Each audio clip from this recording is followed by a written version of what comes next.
नमस्कार दोस्तों, आपका स्वागत है आपके YouTube चैनल पैरानॉर्मल बाबा में। अपनी कुर्सी की पेटी बांध लीजिए और डरने के लिए तैयार हो जाइए। कहानी शुरू करते हैं। यह एक सत्य और आंखों देखी घटना है। हमारा गांव गोंडा जिले में पड़ता है। यह उस समय की बात है जब गांव में 18-19 साल की उम्र में सब लड़कों की शादी हो जाती थी।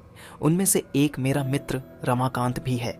उसकी शादी 3 साल पहले हो चुकी थी और अब उसका गौना भी आ गया था। उसकी बीवी बहुत निडर थी। इसको मैं निडर इसलिए बता रहा हूँ कि उसकी निडरता एक दिन बहुत भारी पड़ गई थी। 3-4 साल पहले तक गांव की अधिकतर औरतें सुबह सुबह उठकर लोटा लेकर नित्य क्रिया के लिए कोई खेत में तो कोई खुले मैदान में जाती थी। वो भी जब गांव के पुरुष लोग सो रहे हो तब जाती थी। कुछ दिन बीत गया तो अब रमाकांत को एक सुंदर सी बेटी हुई। बेटी अभी 8 महीने की थी। उस समय उसकी बीवी सुबह सुबह अकेले उठकर खेत में चली गई और अपने सासू माँ को या फिर अपनी जेठानी को भी नहीं जगाया। वह अकेले ही चली गई क्योंकि वह तो बहुत निडर थी। लेकिन उस समय वह ना तो हाथ में चक्कू और ना ही माचिस लिया। जिस घर को बच्चा पैदा होता है उसके 1 साल तक उस घर की औरत को बाहर अकेले नहीं भेजा जाता, वह भी सुबह सुबह बिना किसी को साथ लिए, क्योंकि उस औरत पे भूत प्रेत इन लोगों का साया जल्दी पड़ता है। लेकिन वह अकेले गई थी। तभी वहाँ बेल का पेड़ लगा था। उस पर एक चुड़ैल घूम रही थी जो इसके साथ नहीं आना चाहती थी, लेकिन फिर भी वह आ गई। जब रमाकांत की औरत खेत से आई तो लौटा फेंककर पलंग पर बैठकर गाना गाने लगी। बगल में ही खाट पर लेटी हुई उसकी बच्ची जोर जोर से रो रही थी, लेकिन वह तो गाने में व्यस्त थी, इसीलिए उसे सुनाई नहीं दिया।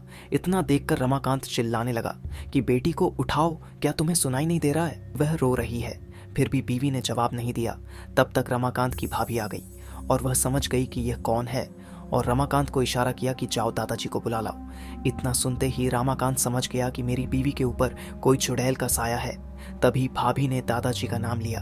तब तो रमाकांत पलंग पर बैठकर दादागिरी झाड़ने लगा और बोला कि तुम कौन हो, यहाँ पर क्यों आई हो, क्या तुम मुझसे शादी करना चाहती हो?